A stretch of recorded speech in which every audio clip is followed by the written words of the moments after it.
मंडळी नमस्कार। सध्या चर्चा रंगू लागल्या आहेत विधानसभा निवडणुकीच्या निकालाच्या।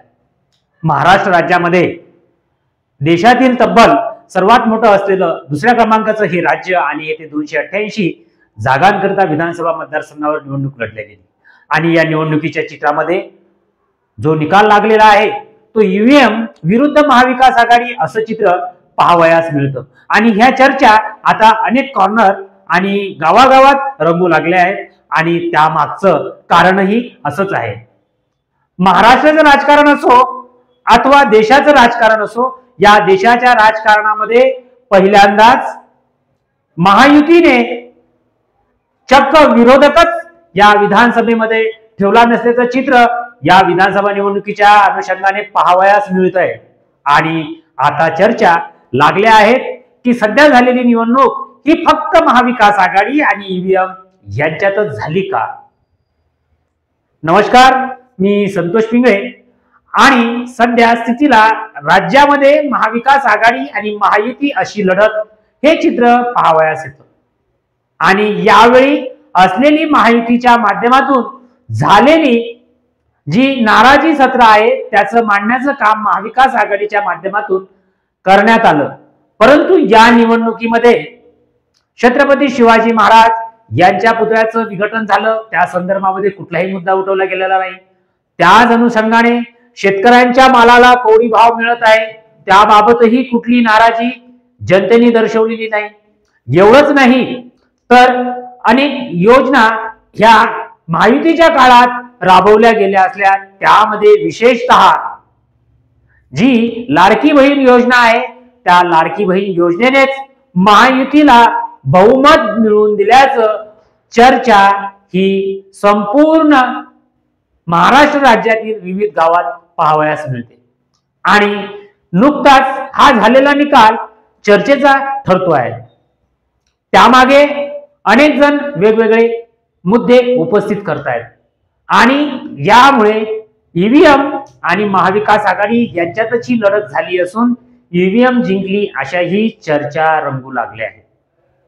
या ठिकाणी बऱ्याच ठिकाणी सोशल मीडियाच्या माध्यमातून याबाबत अनेक वेगवेगळे मेसेज टाकले जात आहेत। काही ठिकाणी मतांची तफावत आहे किंवा एकाच बाजूने हा कौल दिला गेला अशा चर्चा रंगल्या आहेत। परंतु आजच्या ह्या लोकशाहीच्या जगामध्ये ही व्यवस्था जिंकली की लोकशाही हारली हा सुद्धा महत्वाचा मुद्दा ठरतो।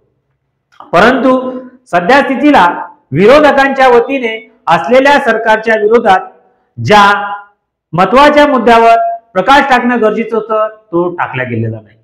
आणि महायुती बाबत कुठल्याही जनतेतील कुठल्याही नागरिकाला हा नाराजीचा सूर नसल्याचं या विधानसभा निवडणुकीच्या अनुषंगाने पाहावयास मिळालं आहे।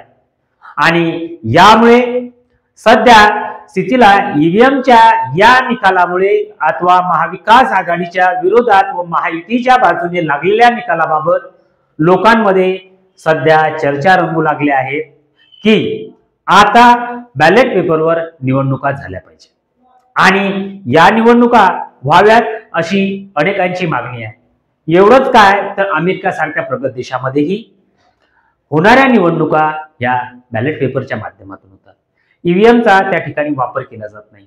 एवढंच काय तर उत्तर प्रदेशामध्ये अखिलेश यादव यांच्या पक्षानेही भरपूर जागा मिळवल्या, लोकसभेमध्ये भरपूर जागा मिळवल्या असल्या तरी त्या ठिकाणी सुद्धा त्यांनी बॅलेट पेपरवर मतदान व्हावं अशी मागणी केली आहे।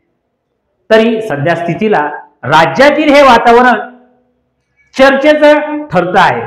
त्याबाबत नेमका काय घोळ झाला आहे यामुळे काही दिवसानंतर महाराष्ट्रात नव्हे तर देशभरामध्ये होणाऱ्या निवडणुकीसाठी शासनाच्या वतीने ईव्हीएम न वापरता त्या ठिकाणी बॅलेट पेपरचा वापर करावा आणि पारदर्शकता आणावी। ईव्हीएमच्या माध्यमातून झालेलं मतदान हे काही काळ टिकून राहतं, तर बॅलेट पेपरवर केलेलं मतदान हे येणाऱ्या 5 वर्ष काळातही तसंच ठेवता येतं। त्यामुळे होणाऱ्या निवडणुका पारदर्शक व्हावा यासाठी सध्या चर्चा जरी सुरू असल्या तरी येणाऱ्या काळामध्ये बॅलेट पेपरची मागणी ही आंदोलनाचं स्वरूप घेते का, याकडेही पाहणं गरजेचं आहे. बऱ्याच कालावधीनंतर हा निवडणुकीच्या निकालानंतर हा पहिला व्हिडिओ मी सादर करतोय. सदर व्हिडिओ आपल्याला आवडला असेल तर लाईक करा, सबस्क्राईब करा. मला ऐकून घेतलं त्याबद्दल धन्यवाद.